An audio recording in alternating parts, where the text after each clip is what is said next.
Hello everyone, स्वागत है आपका एक बार फिर से हमारे चैनल क्रेजी स्मार्ट ट्रिप्स में। दोस्तों, आज के इस वीडियो में हम डाक पत्थर से आसन बैराज की तरफ जा रहे हैं। आज के इस वीडियो में हम आपको आसन बैराज और आसन बर्ड सेंचुरी दोनों दिखाने वाले हैं। तो अभी हम पहुंचे हैं आसन कंजर्वेशन रिजॉर्ट, यानी लिखा है, देखिए यहाँ पे बोर्ड लगा है बर्ड वॉचिंग सेंटर। तो यहाँ पे काफ़ी सारे टूरिस्ट अलग अलग स्टेट से आते हैं। तो हमने भी अपनी गाड़ी यहाँ बाहर पार्क कर ली। पार्किंग यहाँ पर बिल्कुल फ्री है। एंट्री टिकट 20 रुपीज़ पर पर्सन है और पैडल बोट का यहाँ पे 300 रुपीज़ है। 30 मिनट्स के लिए ये बोट आपको मिलेगी, आप यहाँ बोटिंग भी कर सकते हैं।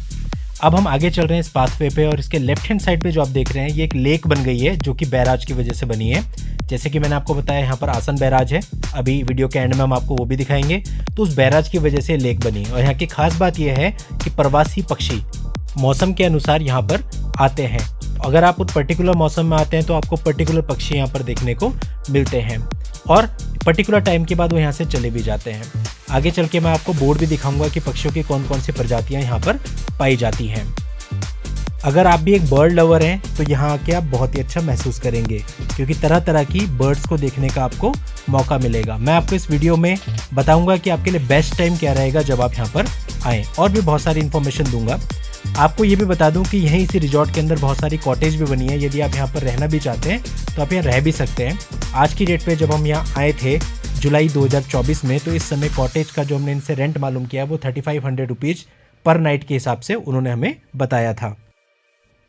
आसन बैराज आसन रिवर पर बना है और ये 287.5 मीटर लॉन्ग है। 1965 से लेकर 1967 के बीच में इसका निर्माण किया गया था। डाक पत्थर बैराज से ये जगह 11 किलोमीटर दूर पड़ती है। आसन बैराज की वजह से यहाँ पे एक लेक बन गई है जिसे ढालीपुर लेक भी कहते हैं। इस बैराज का निर्माण यूपी इरिगेशन डिपार्टमेंट के द्वारा किया गया था और ये जो बर्ड सेंचुरी है जहाँ पे हम इस वक्त हैं, इसका निर्माण भी 1967 में ही किया गया था। यहाँ पर मेन एक्टिविटीज़ में बोटिंग और बर्ड वॉचिंग इंक्लूड है। यहाँ पर आपको 53 प्रजातियाँ वाटर बर्ड्स की देखने को मिलेंगी, जिनमें से 19 जो है वो विंटर माइग्रेंट्स हैं जो कि यूरेशिया से यहाँ पर आती हैं। यहाँ पर विजिट करने का जो बेस्ट टाइम है वो अक्टूबर से दिसंबर या फिर मिड मार्च से एंड ऑफ अप्रैल तक है, क्योंकि इस दौरान आपको यहाँ पे काफ़ी सारे पक्षी यानी बर्ड्स देखने को मिलेंगी। ये एक रामसर साइट है। आसन conservation reserve is the official name of this Ramsar wetland. ये बर्ड सेंचुरी हफ्ते में सारे दिन ओपन रहती है, यानी मंडे टू संडे कभी भी आप यहाँ पर आ सकते हैं। और इसकी जो टाइमिंग है वो सुबह 9 बजे से लेके शाम को 5 बजे तक है। अगर आप ट्रेन के द्वारा यहाँ पे आते हैं तो नियरेस्ट रेलवे स्टेशन जो है वो देहरादून पड़ेगा और नियरेस्ट एयरपोर्ट भी आपको देहरादून जॉली ग्रांट एयरपोर्ट ही पड़ेगा। यहाँ पर बच्चों के लिए कुछ झूले भी लगाए गए हैं।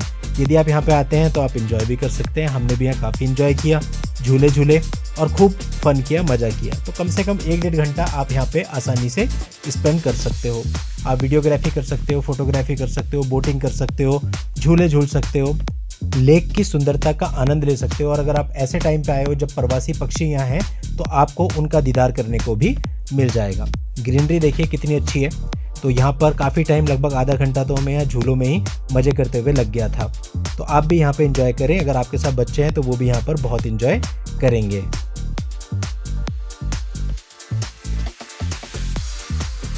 बचपन में ये सारे झूले हम बहुत झूलते थे और बचपना अभी तक पूरी तरह से गया नहीं है।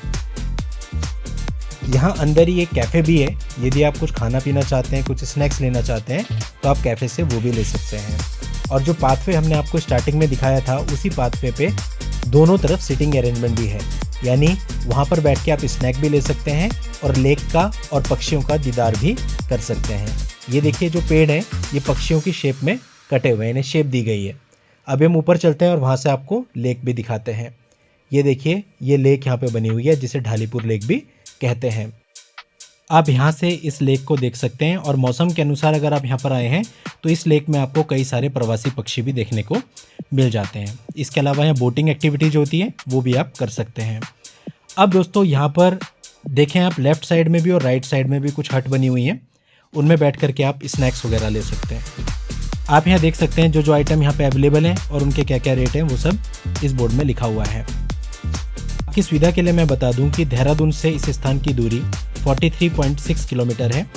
डाक पत्थर से यहाँ की दूरी 16.1 किलोमीटर, विकास नगर से यहाँ की दूरी 11.9 किलोमीटर, और पांवटा साहिब से यहाँ की दूरी 8.3 किलोमीटर है।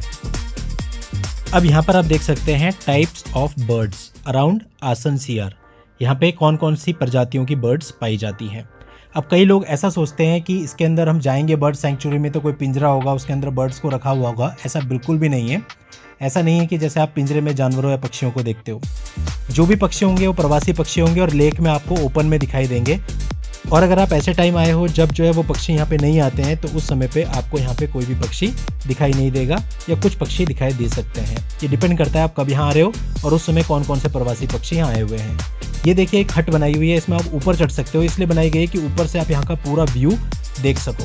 तो मैं इसमें चढ़ रहा हूँ अभी और यहाँ ऊपर से आपको पूरा नीचे का व्यू दिखाऊंगा। कितना सुंदर ये लगता है। और एक ख़ास चीज़ भी आपको मैं यहाँ पे दिखाने वाला हूँ।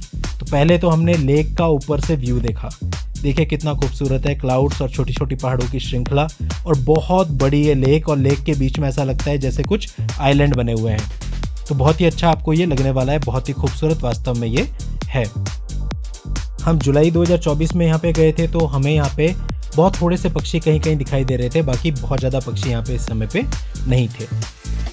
काफ़ी देर तक हम यहाँ ऊपर टॉप में रहे क्योंकि यहाँ से जो नीचे रिजॉर्ट है वो भी काफ़ी अच्छा लग रहा था और लेक का नज़ारा तो मैं आपको दिखा ही रहा हूँ स्क्रीन पे। तो आप यहाँ पे थोड़ी देर रुकेंगे तो अपने आप को फ्रेश महसूस करेंगे। अब इसके आसपास जो है कई सारे पेड़ भी हैं, पेड़ पौधे, मतलब जो रिजॉर्ट के अंदर हैं। ये तो रिजॉर्ट के बाहर वाला एरिया है जहाँ पर लेक बनी हुई है। ये रिजॉर्ट के अंदर वाला एरिया है, ये भी हमने ऊपर से शूट किया है। राइट साइड में लेक दिख रही है और लेफ्ट साइड में जो है आपके कॉटेजेज हैं। यहाँ एक पेड़ पे जब हमारा कैमरा गया तो हमें बहुत सारे चमगादड़ एक साथ उल्टे लटके हुए वहाँ पे दिखाई दिए। अगर आप ध्यान से देखेंगे तो आपको भी दिखाई देंगे, जो डेफिनेटली बहुत ही अच्छा लग रहा था और हमने पहली बार ऐसा देखा, इतने सारे चमगादड़ का ग्रुप। तो इस तरह से यहाँ पे आपको यूनिक चीज़ें दिख जाएंगी और आपका लक है कि क्या क्या आपको दिखता है और क्या क्या नहीं। अब हम इसमें बाहर की तरफ आ रहे हैं, यानी ये जो पाथवे है जिससे आप अंदर आए थे, इसी पाथवे से आपको बाहर भी जाना। अब देख रहे हैं आप लेक के किनारे जो है हट सी बनी हुई है और वहाँ बैठ के लोग अपना स्नैक एंजॉय कर रहे हैं। तो सोचिए कितना अच्छा लगता होगा। ये बाहर जाने का गेट है, मतलब जहाँ से आप अंदर आए थे वहीं से आपको बाहर निकलना है। अब इस गेट के जस्ट बाहर हमारी गाड़ियाँ पार्क हैं, वहाँ से आपको अपनी गाड़ी लेनी है और हार्डली 5 मिनट का अगर आप ड्राइव करेंगे तो आप आसन बैराज पे पहुंच जाएंगे। तो अब चलते हैं हम आसन बैराज पे, जहाँ पे ये डैम बना हुआ है जिसकी वजह से ये लेक यानी ढालीपुर लेक बनी है। ये पहुंच गए हम आसन बैराज पे। यहाँ आप देख सकते हैं ये जो पुल है ये हम क्रॉस कर रहे हैं और ये डैम बना हुआ है प्रॉपर। आप डैम को देख सकते हैं जो कि देखने में काफ़ी खूबसूरत लगता है। आप इससे थोड़ा और आगे बढ़ेंगे तो वहाँ से आप दोनों तरफ का नज़ारा देख सकते हैं, यानी एक तरफ लेक है और एक तरफ से फ्लड गेट से पानी बाहर निकल रहा है। अब ये पुल क्रॉस करने के बाद अगर आप राइट मुड़ जाते हैं और थोड़ा सा ड्राइव करते हैं तो आप हाईवे पर उत्तराखंड और हिमाचल प्रदेश के बॉर्डर पर निकलेंगे, जहाँ से पांवटा साहिब बिल्कुल करीब है।